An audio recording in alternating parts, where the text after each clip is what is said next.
कहानी है अपना जब छोड़ के चला जाए। शाम होने को आई पर विभा का कहीं कुछ पता ना चला।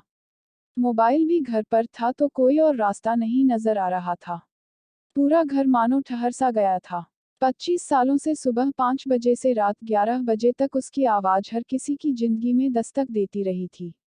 किसी की टाई नहीं मिलती, किसी का नाश्ता लेट होता, किसी की दवाई, तो किसी का टिफिन। हर जुबान पर एक ही नाम, विभा विभा।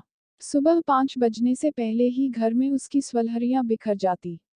कभी किसी का जगाना तो कभी किसी का चाय का वक्त।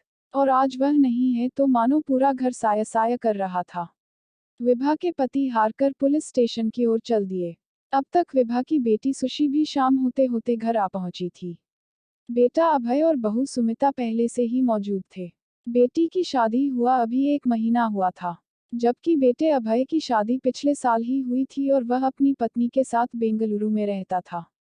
सब हैरान परेशान, सबकी जुबां पर एक ही सवाल था, विभा कहाँ गई और क्यों गई। ना कोई लड़ाई, ना झगड़ा, ना किसी से कोई अनबन। ऐसी कोई बात नहीं निकल कर आ रही थी जिससे कुछ पता चलता। परिवार के सभी लोग इकट्ठा थे, उसी की बातें, उसी की अच्छाइयों को याद कर रहे थे। इतने सालों में कभी किसी से कोई झगड़ा नहीं। सुहास बहुत गुस्सैल स्वभाव के थे पर विभा कभी सुहास से नहीं झगड़ती। चुपचाप सुन लेती, छुपकर रो लेती। बच्चों को भी बड़े प्यार से पाला। सारी गृहस्थी को और हर रिश्ते को बड़े प्यार से संभाला। कोई शिकायत का मौका नहीं दिया, पर आज अचानक से जाने क्या हो गया, किसी को कुछ समझ में नहीं आ रहा था।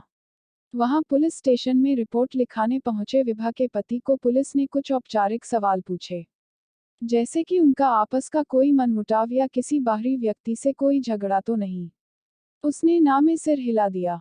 वह किसी बुत की तरह खड़े रहे। विभा के पति सुहास वैसे तो दिन में कई दफा विभा को लेक्चर दे देते थे। कभी वजह होती थी और कभी बेवजह। विभा किसी और के गुस्से का शिकार हो जाती, पर आज वह निशब्द हो गए थे। समझ नहीं पा रहे थे कैसे रिएक्ट करें। उन्हें आज भी विभा पर बहुत गुस्सा आ रहा था, पर करे भी तो क्या। घर में पसरा सन्नाटा उनके मन में विचारों का चक्रवात उठा रहा था। अनायास ही उसके मन में पिछले साल बेटी की शादी से पहले की घटना याद आ गई। उस रोज सुहास बहुत गुस्से में आ गया था और विभा पर हाथ उठा दिया था। बात बस इतनी थी कि सुहास के कपड़े प्रेस नहीं थे। बोलते बोलते वह आपे से बाहर हुआ जा रहा था, और विभा सिर झुकाए डब डबाए आंखों में आंसू भरे खड़ी सब चुपचाप सुन रही थी। उसका हाथ उठाना उसे अंदर तक तोड़ गया था। कुछ देर तक वह अपनी हिचकियों को अपने ही गले में दबाती रही। फिर अपने जख्मी दिल को संभाल कर बोली, मैं कमजोर नहीं हूँ, ना डरती हूँ। बस ईश्वर ने कुछ जिम्मेदारियां दी है, उनके पूरा होते ही मैं आपके जीवन से चली जाऊंगी। उसके शब्द आज भी उसके कानों को सुन्न कर रहे थे। सुहास चिल्ला उठा। उसने कहा था वह चली जाएगी। उसने कहा था। उसकी इस हरकत से सभी लोग परेशान हो गए। सबको लगा कि विभा के जाने का सदमा लगा है। सुहास को धीरे धीरे सब समझ आ रहा था कि उस वक्त विभा ने क्या कहा था। तब तो शायद उसके अहम ने उसे नजरअंदाज कर दिया था, पर आज उसे सब साफ साफ और ठीक से समझ आ रहा था कि अपनी जिम्मेदारियों से मुक्त हो उसे छोड़कर जा चुकी थी। पर उसका अहंकारी पुरुष मन यह स्वीकार करने को तैयार न था। ऐसा कर विभा ने उसके अधिकार और अहंकार दोनों को चुनौती दी थी। बेटे अभय की नौकरी पिछले साल ही लग गई थी और शादी भी हो गई थी। और अब 1 महीने पहले बेटी सुशी की शादी कर विभा अपनी जिम्मेदारियों से मुक्त हो गई थी। सुहास फिर से चिल्लाया, नहीं विभा, तुम नहीं जा सकती।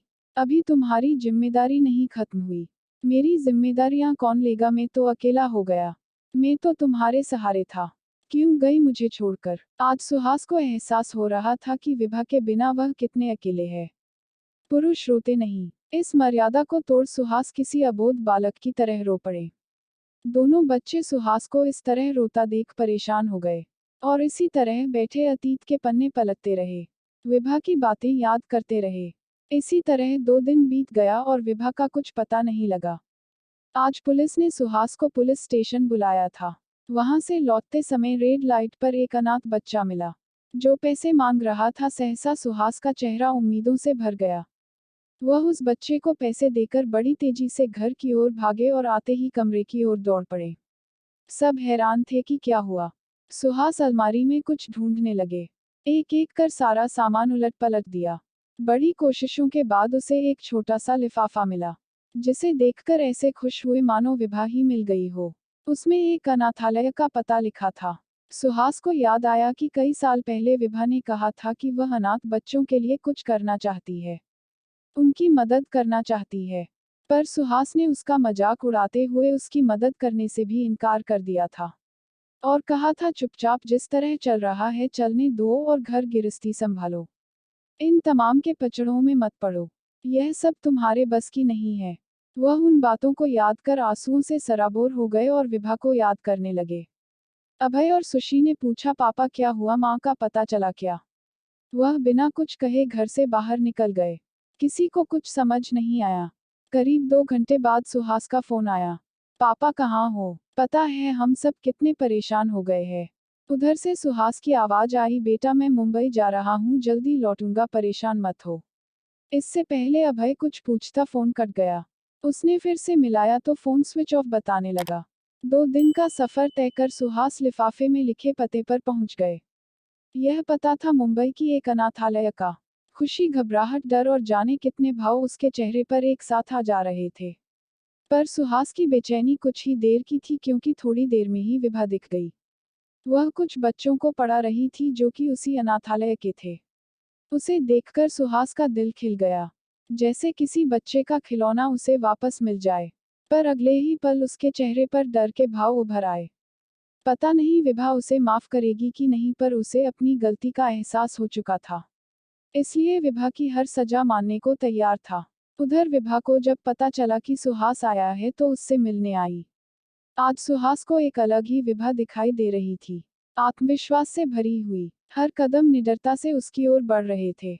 आते ही विभा ने कहा, आपको इतनी तकलीफ उठाने की क्या जरूरत पड़ गई? अब यही मेरा घर है और मेरी जिंदगी भर की जिम्मेदारी। पूरे 25 साल इंतजार किया है मैंने यहाँ आने के लिए। सुहास मुस्कुरा दिए, बोले, हाँ विभा, और इतना लंबा इंतजार तुम ही कर सकती हो। मुझे माफ कर दो, तुम्हारे इस जज्बात की ना तो कभी कदर की, ना कभी समझा। पर अपने सपने की इस बीज को तुमने 25 साल अपने दिल में जिंदा रखा।